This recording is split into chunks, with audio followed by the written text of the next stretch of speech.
Hello everyone, you're welcome to solve this nice algebra problem, which is x plus y. This is equal to 10. Let's call this equation 1. And that x times y, this is 10. This is equation 2. Now what is the value of x and what is the value of y? Now let's provide a solution from here. Now from equation 1, which is x plus y, this is equal to 10. Let's make x to be the subject of the formula from here, so that we have x is equal to 10 minus y. Let's call this equation 3.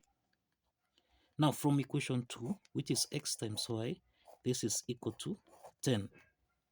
Now let's substitute x here, which is 10 minus y. So we have 10 minus y multiplied by y. This is equal to 10. Let's open the parentheses here. We have 10 times y. This is 10y minus y times y. This is y squared. This is equal to 10. So let's take 10 on the left hand side, so that we have 10y minus y squared minus 10. This is equal to 0. Let's rearrange this equation here. We have minus y squared plus 10y minus 10. This is equal to 0. So let's divide both sides by minus 1, so that we have minus y squared divided by minus 1. This is y squared, then plus 10y divided by minus 1. This is minus 10y, then minus 10 divided by minus 1. This is plus 10, and this is equal to 0.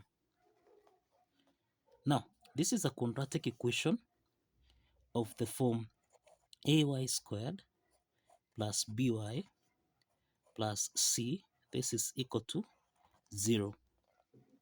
From this quadratic equation here, we have that a is equal to 1, b is equal to minus 10, and that c is equal to 10. So we can solve for the values of y1, y2 by applying the quadratic formula here, which is minus b plus or minus the square root of b squared minus 4ac, everything here divided by 2 times a. So the next step is to substitute the values of a, b, and c, so that we have minus 10 plus or minus the square root of minus 10 squared minus 4 times a, which is 1, then times c, which is 10, everything here divided by 2. Now we have here, this is minus times minus 10, this is 10, plus or minus, we have the square root of minus 10 squared, this is 100, minus 4 times 10, this is 40, everything here divided by 2. So this implies that here we have 10 plus or minus the square root of 100 minus 40, and this is equal to 60, everything here divided by 2. So this implies again here we have 10 plus or minus, we can express the square root of 60. This is the same thing as 4 multiplied by 15, everything here divided by 2. Now this implies again we have 10 plus or minus the square root of 4, this is 2, then square root of 15, everything here divided by 2. So in the numerator, 2 is common here, so we can factor out 2 into the parentheses. This is 5 plus or minus root 15. Everything here divided by 2. So let's simplify 2 and 2 here, so that we have 5 plus or minus root 15. Now, this implies that here we have that y1, this is equal to 5 plus root 15, and we have that y2 is equal to 5 minus root 15. Now, we can solve for the corresponding values of x from here. Now we can solve for the corresponding values of x. Remember, x is equal to 10 minus y. we have that x is equal to 10 minus y. So we have that x1 is equal to 10 minus y1. y1 is 5 plus root 15. So this implies that x1 is equal to 10 minus 5. This is 5 minus times plus root 15. This is minus root 15. So we have x1 comma y1. This is the same thing as 5 minus root 15 comma 5 plus root 15. So this is the first set of solution that we have. And then we have that x2 is equal to 10 minus y2. So this is 10 minus y2, which is 5 minus root 15. And this is equal to 10 minus 5, this is 5, minus times minus root 15, this is plus root 15. And this implies that x2 comma y2, this is equal to 5 plus root 15 comma 5 minus root 15.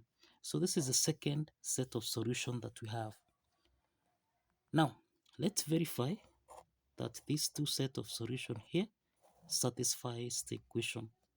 Now if you recall, we have that x plus y, this is equal to 10. Let's call this equation 1. And x times y, this is supposed to give us a value of 10. This is equation 2. Now let's verify x1, y1, which is 5 minus root 15, 5 plus root 15. So we have 5 minus root 15 plus 5 plus root 15. This is supposed to give us a value of 10. Now we have that minus root 15 plus root 15, and this is 5 plus 5, which is 10, and this is equal to 10. So this means that the left hand side is equal to the right hand side. And this implies that x1, y1 satisfies the equation. So let's verify x2, y2 from here. Now let's verify x2, y2 using equation 2 here. Now we have 5 plus root 15 multiplied by 5 minus root 15. This is supposed to give us a value of 10. So this means that this is 5 multiplied by 5 minus root 15, then plus root 15 multiplied by 5 minus root 15. This is supposed to give us a value of 10. Now we have 5 times 5, this is 25, minus 5 times root 15, this is 5 root 15, then plus root 15 times 5, this is 5 root 15, then minus, here we have root 15 multiplied by root 15. This is supposed to give us a value of 10. Now, minus 5 root 15 plus 5 root 15, this simplifies so that we have 25 minus root 15 multiplied by root 15. This is supposed to give us a value of 10. Now, we have that root 15 times root 15. This is in the form of root a times root a, which is equal to a. So this means that we have 25 minus, here we have 15. This should give us a value of 10. So this implies that 25 minus 15, this is 10, which is equal to 10. So this implies that the left hand side is equal to the right hand side. And this implies that x2, y2 also satisfies the equation. So kindly follow the steps Like this video and kindly subscribe. Like this video and kindly subscribe. See you in the next video. Bye bye for now.